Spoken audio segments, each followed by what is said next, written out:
โอ้ยเราสิเมื่อลินเราสิเมื่อเยี่ยมยามแม่เราโอ้ยแม่นหั้นแหล้วเราสิมื้อเยี่ยมน่ะแต่ว่าพ่อจ้อยเจ้าน่ะติเราเอาจริงแหละอุ้ยเราอะบ่รอดอยู่นี่นะล้มกันหลังไม้หั้นนะอืมเพราะว่าเราย่านรักษาบ่กุ้มเอาเมื่อห่างกันสักพักนะเมื่อแบบว่าต่างคนต่างอยู่ซะก่อนเทื่อแบบว่ามีหยังดีขึ้นจังค่อยคืนอยู่นำกันไหมเพราะว่าเดี๋ยวนี้น่ะตั้งแต่เพิ่น2คนน่ะแต่เพิ่น2คนน่ะเว้าหยังกันก็ให้อย่างเดียวนะบ่พังไผล่ะไผก็บ่พังไผ ด่าฮอดหมูฮอดหมาเจ้าเบิ่งอยู่บ่คลิปอันที่ว่าอันตอนเดือดนะเพิ่นใช้สมองคิดว่าให้เฮ็ดกูอันนะ ติดตามเบิดนั้นน้องหึ่นอยู่น้องเบิ่ง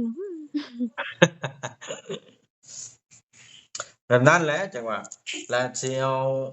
เอ่เมื่อส่งก่อนบาดนี้ก็ไปเบิ่งเฮ้ยเรามีเฮือนหั้งมี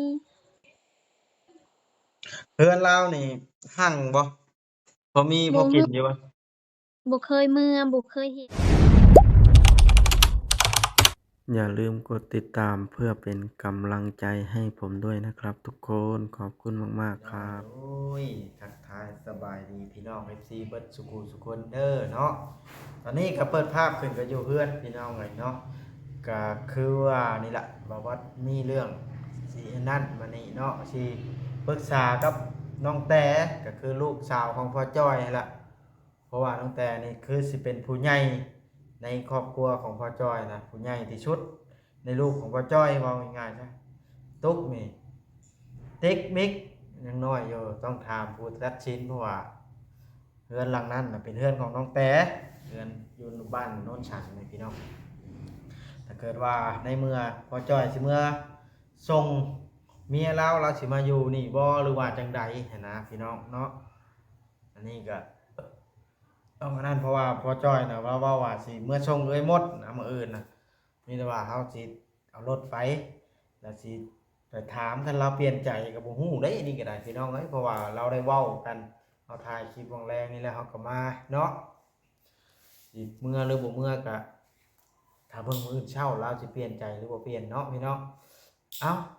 ไปพี่น้องเอ้ยเพื่อบ่เป็นการเสียเวลาโทรหาน้องแต่เลยเนาะไป อ้าวโอเคสบายดีน้องแต่สบายดีอ่าเป็นจั่งใดมื้อนี้ติดตามเบิ่งคลิปอยู่บ่ เบิ่งอยู่บ่บ่เติมนิดให้ได้แต่เบิ่งคลิปกับโทรนี่แหละบ่บ่เด้อ โอ้เนาะแต่ว่ามื้อนี้ซะว่านิสัยบ่บ่ให้เติมบัตรให้ บ่แล้วข้อยก็เติมให้อยากให้ติดตามเบิ่งข่าวพ่อหั้นแหล้ว เบิ่งแล้ว เพราะว่าข้อยอัน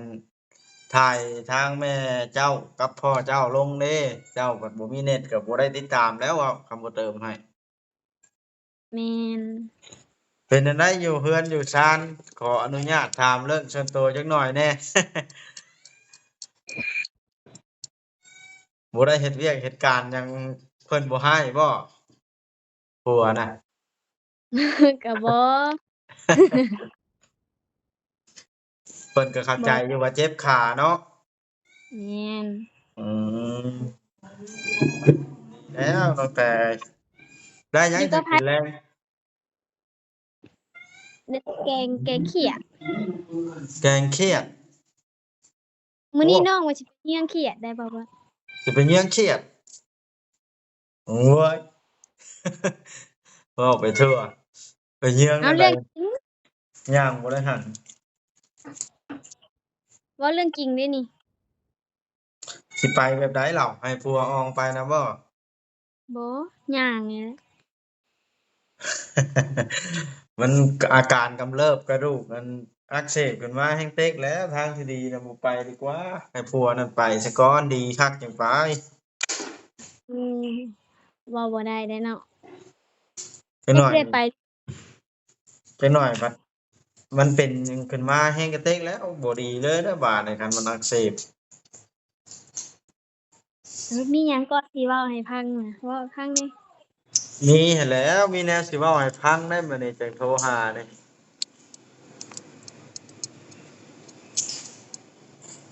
เรื่องอันพ่อจ้อยกับอันแม่มดเจ้าหั้นแหล้ว บ่ได้เด้ เว้ามาแล้วจักหัว คุมื้อนี่เลาเริ่มเป็นตลกแล้วแม่เจ้าน่ะแม่มดเจ้าน่ะ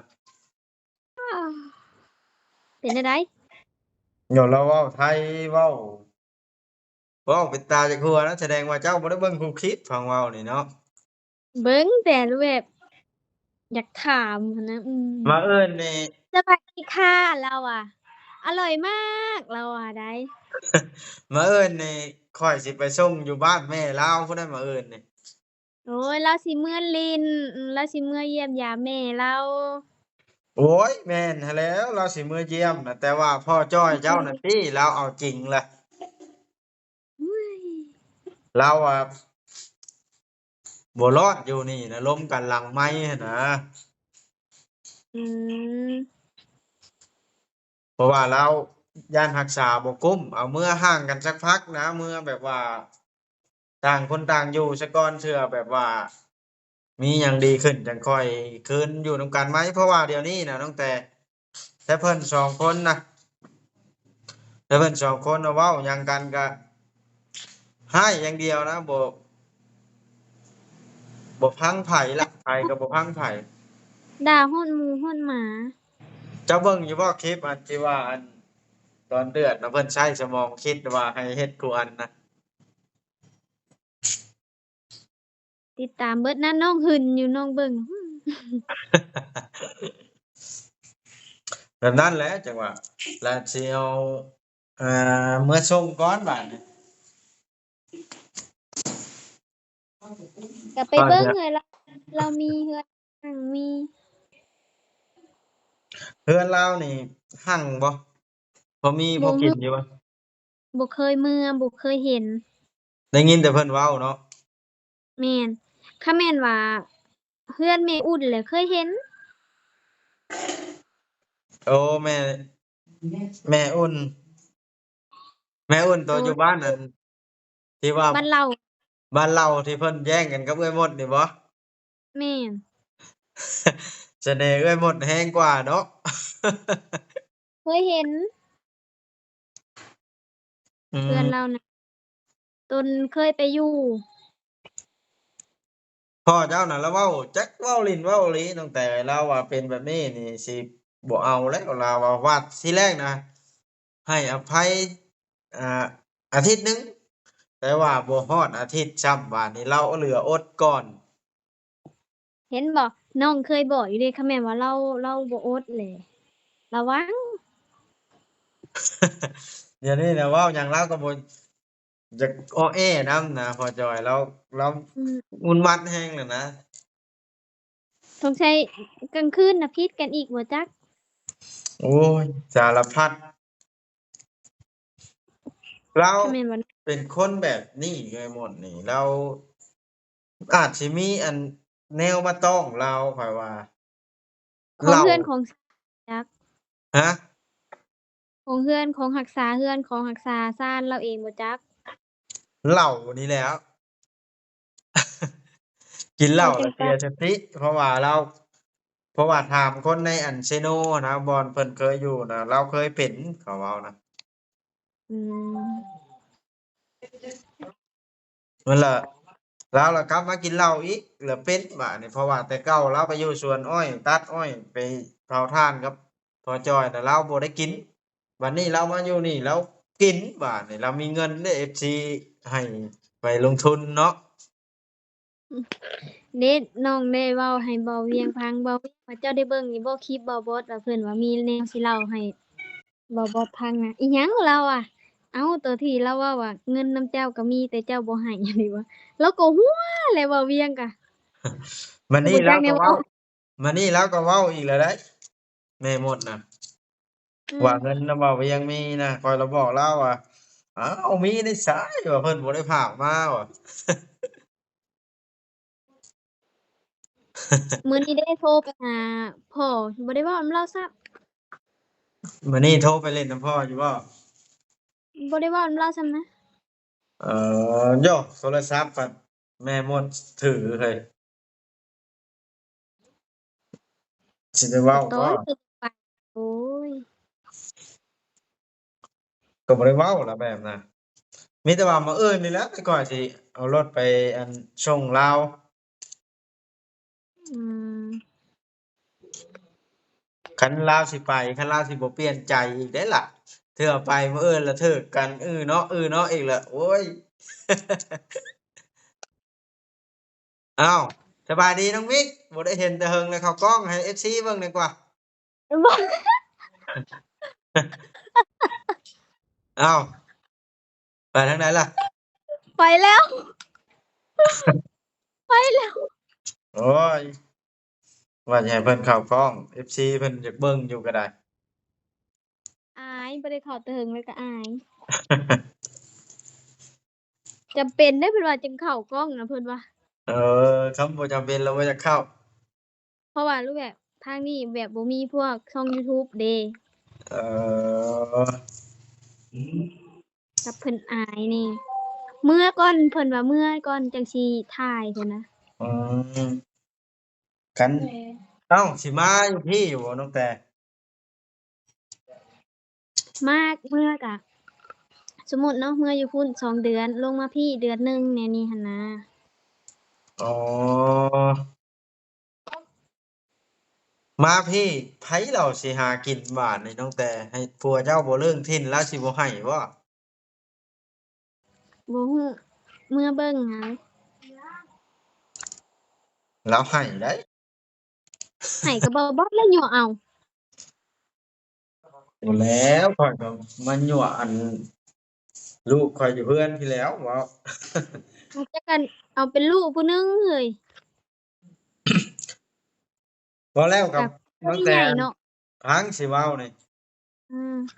พ่อเจ้านี่เจ้าเชื่อมั่นได้จักเปอร์เซ็นต์แล้วว่าสิบ่เอาแล้วนะเราเป็นคนแบบใดก็เบิ่งแล้วก็คือว่าสิออกแรงได้เดะหักตอนมื้อวานนี่น่ะโอ้ว่าน้องเบิ่งแล้วคือสิบ่หวิดกันหักเบิ่งบัดนี้น่ะ50-50ไปหากอันมื้อทำอิฐน่ะตอนยายมดว่าสิทิ่มน่ะมันคือให้จนรอดล้มรอดตายข้อยก็บ่เข้าใจนำเลาอยู่มื้ออื่นเอารถไผแล่ไปมื้ออื่นรถข้อยนี่แหล้วไปอืมแล้วก็รถเบาลาวพร้อม2คันเลย เดี๋ยวค่ายแห่เคยนี่บ่ บ่ว่าดอกเจ้าก็ได้ เดี๋ยวรถ2คันเลยเนาะบ่แล้ววิธีคันมันแล้วหลายมันหลายคนเด้มันสิบ่เบิดกันไผก็สิบ่อยากนั่งตากแดดอยู่นอกเด้ อืมก็เฮ็ดคือแห่เคยไปเลยแหละบ่บอสบ่ว่าดอกไปส่งคนสิเอาคือน้องซ้ำไปเคยไปขอผัวขอเมียเว้าโพดเจ้าก็ได้กินข้าวแล้วบ่มื้อนี้ยังแล้วเมียยังแกงกันย้อนอ้อยบ่ทันสุกซ้ำนี่คือว่ากินกับยอดอ้อยว่ะเอาแล้วอ้าวมันบ่มีแนวกินเนาะ แกงใส่กระดูกบ่แกงใส่กระดูกหมูแซ่บอยู่ดอกพอกินอยู่นานๆทีจะกินเทื่อหนึ่งแต่คันกินอยู่ก็ยอมคือกันเด้อมันก็แบบแกงหน่อไม้นี่แหละแต่ว่ามันเป็นรสชาติออกส้มๆคือแกงเลานี่แม่นมันแซ่บแกงยอดอ้อยนะแซ่บอยู่คันถึงยังกินเทื่อหนึ่งตั้งแต่บ่ไปนำบ่มื้ออื่นนี่เอาแล้วไปแนวใดแหละย้านว่ามาเอาบ่จะมาเบิ่งมาลุ้นนำกันลุ้นพ่อสิเป็นแนวใด บ่รุ่นทางยูทูบก็ได้ ถ้าเบิ่งเด้อถ้าติดตามเด้อคันสมมุติว่าไปมื้ออื่นเช้านี่ทั้งพ่อจ้อยเจ้าเปลี่ยนใจแล้วนี่แต่ข้อยสิหัว เพราะว่าพ่อจ้อยน่ะข้อยอุกน้ำลาวแล้วนึงเดี๋ยวนี้นะ ยันเราบ่วิทย์เพราะว่าเรามักเมียเรา โอ้มักเดี๋ยวนั้นก็บ่ไหวคือกันเลย ไหวผัวไผเมียมันเนาะคันให้เราปาเรามันสิมาอยู่ผู้เดียวแฮงเหงาแล้วลูกปัดอยู่ครอบครัวไผมันล่ะตุ๊กก็อยู่ครอบครัวตุ๊กแต่อยู่ครอบครัวแต่ติ๊กมิกก็อยู่พุประเทศไทยผู้บัดนี้แฮงไกลเราสิอยู่นำไผบาดนี้สมมุติเราบ่ง้อเมียเรา อยู่นำบ่าวบอส บัดข้อยก็มาอยู่นำเมียข้อยว้าวอันนั้นตั้งแต่ข้อยสงสัยแนวหนึ่งเลยหมดนี่ เพราะว่าแต่อันข้อยเคยถามพ่อจ้อยเจ้านะแต่อยู่นำกันมาเป็นปีปลายแล้วบ่เคยเป็นแนวนี้จักเทื่อปึ๊บพอย้ายมาอยู่ห้องแถวห้องนี้พัดอันนั้นได้พัดอาการเปลี่ยนแปลงเจ้าเป็นจั่งใดสง บ่สงสัยเจ้าบ่สงสัยในบ่อันใดอันหนึ่งคือของบ่ ข้อยยันถูกของหรือว่าผีเฮ็ดผีห้องแถวจังซั่นจังซี้หรือว่าแนวใดแล้วข้อยก็บ่เข้าใจ แบบเข้าไปแล้วบ่ได้ครอบบ่ซะ อันนี้ข้อยก็บ่จักนำเพราะว่าอากาศเราตาเราสิแข็งแบบได้เบิ่งไว้แล้วแบบบ่ลบแบบแข็งกะดีแบบบ่อ่อนน้อมอะนะอิหยังแต่ซะเว้าตอนเพ้อนะพากันเว้าอิหยังซะคือบ่อยากเข้าใจปานใดตอนกินเผลอนะจักแหล้วข้อยก็บ่ได้เข้าใจข้อยคาหัวพอจ้อยมันลุกไปแล้วอ้าวข้อยละลุกคล้อยตามหลังพอจ้อยไปหยังอันนั้นแล้วละโอ้ยนั่งนำกันแล้วละสูนขึ้นเลยหมู่เว้าหยังก็สูนอย่างเดียวสิแม่นแนวบ่ ทางว่าโอลีเองคักโอ้เจ้าสิมาซูนหยังมาซูนกับทีมงานนี่บ่ คลิปคลิปแต่ครัวแห้งน่ะมีคลิปหนึงคลิปแต่เพิ่นเว้าภาษาไทยนั่นแหละ ตอนนั้นพามันข้อยซื้อบักโม่น่ะบ่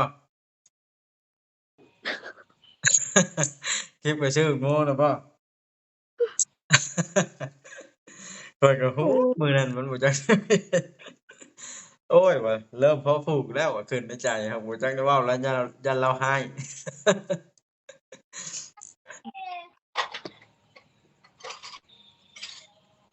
บ่รอดบัเนาะดตั้งแต่เนาะ ทางบัดทางผู้ผัวเว้ากันคักโอ้ยขนาดที่บ้านนี่กลางทางไปสมัครงานเขายังบ่เอา เรามีมื้อนี้ล่ะอันพ่อเจ้ากล้าเว้ากล้าเถียงน่ะข้อยงึดอยู่เห็นบ่ในคลิปนั่นเราเถียงน่ะ เราเมื่อยแล้วอันโน้ยลาวอะคันอันนึ่งข้าวผัดเป็นเวียกผู้หญิงเหรอวะลาวอะ FC ก็สิชะใจหลายคนเติบอยู่ตั้งแต่พอจะเว้ากล้าเว้านะเอาน้องแต่ข้อยสิได้จบคลิปแล้วมันสิไปอันนั้นก่อนบาดนี้กินข้าวกินน้ำก่อนโดยเพราะว่ามีแต่ว่าให้เจ้ารอเบิ่งติดตามคลิปตอนต่อไปเด้อมื้ออื่นพุ่นล่ะว่าพ่อจ้อยสิเปลี่ยนใจหรือบ่เปลี่ยนก็ได้เป็นไดอัน ไข้คักแล้วจังสิไปคร้านเขียดน่ะข่าน่ะเนาะบ่ได้ไปเว้าหยอกซื่อๆใครเนาะจังใดเนาะแล้วว่ากันหยังเออมันเป็นรูปแบบมันเป็นแผลเป็นได้มันแดงเอาแล็กออกเอาเล็กออกแล้วบ่ซั่นน่ะยังเดือนใดล่ะสิ8เอาเดือนเล็กออก8เดือนมันก็ตกเดือนโอ้มันบ่แม่นตกเดือน12พู้นบ่เดือน12เกี่ยวข้าวอีกพวกอื้อเอ่เจ้าสิแม่นล่ะอันนั้นก็บ่าวยาวว่าว่าคันแม่นว่าบ่แม่นเงินบ่ทัน8เดือนก็พอดีปีหนึ่งนะบ่เอาให้มันมีปี คันบ่มีเงินเอาไปป้านออกได้อย่าจงไว้มันสิเป็นหยังแล้วบัดนี้ก็บ่ฮู้เดะทางนี้น่ะทางไอ้บอยเพิ่นฮู้อันนี้บ่ฮู้นำอ๋ออันนี้ขนาดถามว่าบ่ว่าเหล็กน่ะส่ำใดว่าเพิ่นเอาใส่น่ะความยาวส่ำใดบ่ฮู้ หักก็แบบเฮาบีบขาเฮานี่ก็เน็เอาตมันก็บ่ได้มีแต่ว่าถ้าเบิ่งบัดฮอดตัวจริงพุ่นล่ะเนาะข้อยนี่อยากให้เจ้าตั้งกล้องแล้วให้ลูกย่างให้ FC เบิ่งได้จักหน่อยหนึ่งได้บ่โอ้ยบ่ได้ใส่ทรงขาสั้นโอ้ยาซะมือใหม่โอเคก่อนโอเคถ้ามื้อใหม่กลางเว้นก่อนเนาะโดยโอเคสนะดีเช้าไวๆเด้อน้องแต่เด้อโดยโดยมีแต่ว่าถ้าเบิ่งคลิปนำกันมื้ออื่นพุ่นละข้อยก็รอลุ้นอยู่ว่าพ่อจ้อยเพิ่นสิเปลี่ยนใจบ่หรือว่าจังใด โดยลุ้นๆกลัวฮอดถึกหวยถึกหยังเนาะกลัวฮอดถึกเลขพากันลุ้น อ้าวเจ้าแฮ่งกระติกแล้วบอกให้เฮ็ดไปทำให้เคยสิหลายคนปานนั้นติ โอ้เบิ่งไงว่ารถ2คันเนาะ โอเคบ๊ายบายโดยบ๊ายบาแล้วจังยว่ากันเด้อโดยโดยพี่น้องก็ได้โทรคุยกับน้องแต่เป็นที่เรียบร้อยอารู้สึกอีตนน้องแต่อยู่พี่น้องเอ้ยสงสารเพิ่นอยู่เพิ่นก็ไปหากินหาอยู่อยากบ่ได้ทำงานบ่ได้อยู่แต่เฮือนว่าซั่นเนาะบัตรเติมเน็ตเติมหยังก็บ่มีแล้วเพิ่นก็ได้บ่ได้ไปหาเงินเนาะเฮาเติมให้เมื่อเช้านี่อยากให้เพิ่นติดตามข่าวพ่อเพิ่นนี่ล่ะเพราะว่าเพิ่นถ้าบ่มีเน็ตมันก็ติดตามเบิ่งบ่ได้นะเฮาก็เลยเติมให้ย้อนว่าคือเห็นเพิ่นแล้วเพิ่นก็อยากเบิ่งเพิ่นอยากฮู้อยากทันข่าวเพราะว่าพ่อตัวเองไผก็แพงเนาะพี่น้องเอาบาดนี้บ่วัดก็สิได้จบคลิปลงแล้วพี่น้องซ้ำนี้ซะก่อนเนาะมีแต่ว่ามื้ออื่นพุ่นล่ะยังรอลุ้นนำกันพี่น้องฝาก FC เป็นกำลังใจให้เด้อพี่น้องเด้อกดไลค์กดแชร์กดติดตามให้แน่พี่น้องเนาะ เพราะว่าเฮานี่หลายคนก็ว่าอย่าบ่ต้องติดตามแต่ว่าหลายคนก็ว่าไปติดตามเบิ่งว่าสิเป็นจังใดนั่นน่ะเพราะว่าบ่บอสก็จักสิเอาทางใดพี่น้องเพราะว่ามันหลายคนมีแต่ว่าเฮ็ดหยังละเฮ็ดให้มันสุดเลยดีกว่าเนาะพี่น้องไปติดตามเบิ่งหั่นล่ะสรุปแล้วก็ได้พี่น้องเอ้ยเอาโอเคบาดนี้คลิปนี้ก็ได้เนาะถ้าเกิดว่าผิดพลาดประการใดก็ขอโทษขออภัยทางพี่น้อง FC เบิดสุขุสุคนนั่นล่ะเนาะที่เข้ามาเบิ่งมาชมคลิปของบ่บอสเนาะจังใดก็